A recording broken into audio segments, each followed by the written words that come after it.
they said, okay, we understand that there's way too many defensives, right? But the problem is that people need those defensives for outdoor world or for delves or something like that. And I was sitting there thinking, why are people in Mythic Plus suffering? Because Joe, who's doing delves there, needs to have an extra defensive to press for whatever mechanic is in there. Like, nobody cares about that. No offense to anyone, of course. But uh, and it came to my mind that right now there are two different tunings for PV and PvP. Like when we see Right. those notes for changing Yeah. something, it's like this Oh, yeah. applies to PvP or this works different in PvP, right? Yeah. So they are basically managing two separate games or two separate tunings, so to speak, in order to maintain those two types of content. And I don't see why not.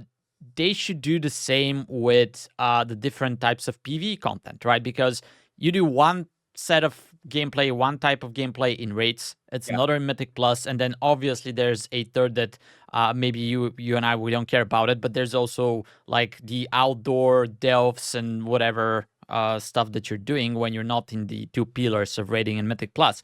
So why not tune everything and make the skills so that they're only active, for example, in those situations? Let's say Yeah. you need an extra defensive in delves.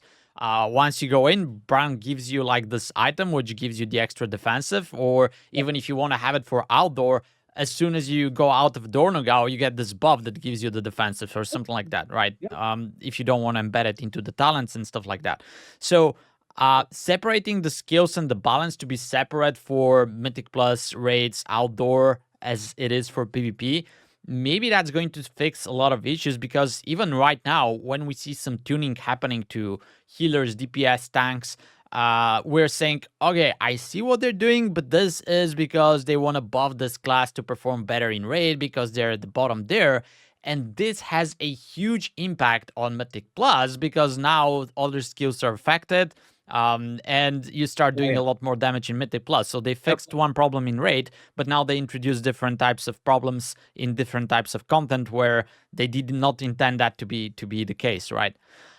So instead of trying to basically hold all those apples in your hands at the same time, right? And you're starting to drop them because there are too many, just try to separate everything, and then you will have one set of tuning for Mythic Plus, and everything that you do there is going to make sense, and it's going to be, I think, easier for them to keep the balance intact as well, because it will be just one bucket that you're trying to manage, right?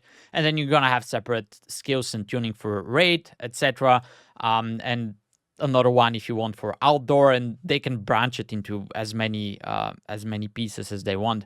But I think this is something that would benefit. It's probably not that easy to implement. It's going to take some effort, but it's going to benefit the game in a long term. I don't think it takes a lot of effort, I'll be honest, because here's the thing, like you pointed out, if I'm a priest in PvP, I can pick mind games, I can do phase shift, which phase shift when I fade, I'm invisible to everything for a second, right? So I can totally avoid any frontal or whatever I want, right? And they can balance for that, right? I can get mind games, like I said, and that's not even something you can do in PvE anymore, Yep. but you can in PvP. So, and then you go look at delves, and Bran is just an extension of your character, and there's talents for that.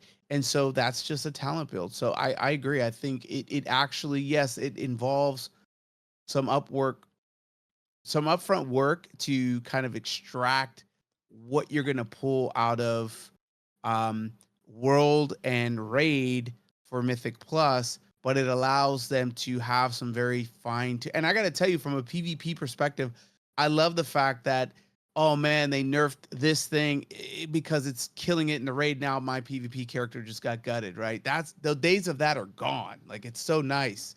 Um, that's why I have so many alts, because I'd have a character that I was pushing and all of a sudden it's dead, right? I can't, because the mage barrier doesn't work anymore because it was broken in PVE, right?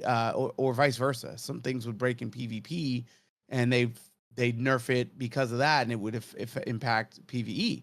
Um, so I think that makes a lot of sense, and they already did that with delves. All right. To me, that's just an extension of your character. It's just another guy running around doing the stuff, but it's basically talents that you have that were passive, essentially. Um, I mean, it's crude, but it is what it is, right? Yeah, you do technically have some guy running around that can die, but whatever. Um, I could see them doing that for Mythic Plus and even eventually down the road Raid even because getting back to what you talked about with like kicks and dispels and you got poisons and diseases and magic and like how do you handle that because not everybody does everything right. um you know Being able to tailor it so that you have to have a very specific comp when you are building your Mythic Plus team. It really cuts off a group of people if you don't have the right comp, right? And you need battle res, you need bloodlust, you need dispel, you need two dispels. It's like, okay, you're locked in. You're pretty much locked in at that point. And so I think it makes a lot of sense to be able to give specific characters abilities that can, okay, you know what, Wolvie, you get the poison dispel. I'll get this other thing. Cool. We could talk about it before we put the key in, and then boom, we go. We have a good team. We don't have to care if it's a rogue or a mage or a warlock who can dispel in Siege of Borealis because we only have one dispel, whatever, right? Like Yeah. you don't have to be tunneled into these very specific builds. You can just have anybody come in and have a little bit more flexibility because it's content specific that's not going to impact everybody else that's outside of that Yeah, content. and I like that because in Mythic Plus, that's usually we're gonna talk about dungeon design, but that's usually one of the pain points, right? You don't have a specific curse dispel or something. But I think that applies to Raid as well because, all right, we know that Echo and Liquid are going to have everything that's needed to have the optimal group, but in your weekly raids, and it doesn't even have to be bugging in your own guild, you might be missing a certain person. Like, for example, we just lost our evoker, so now we don't have an evoker at all in our raid, right? Right. So what if you're missing int? What if you're missing fort, battle shout, right? You can probably do something in the same sense with raid, where if you could get some specific skills, some specific talents just for the raid only, and if you're missing something, you're not handicapped compared to the guilds that actually have it.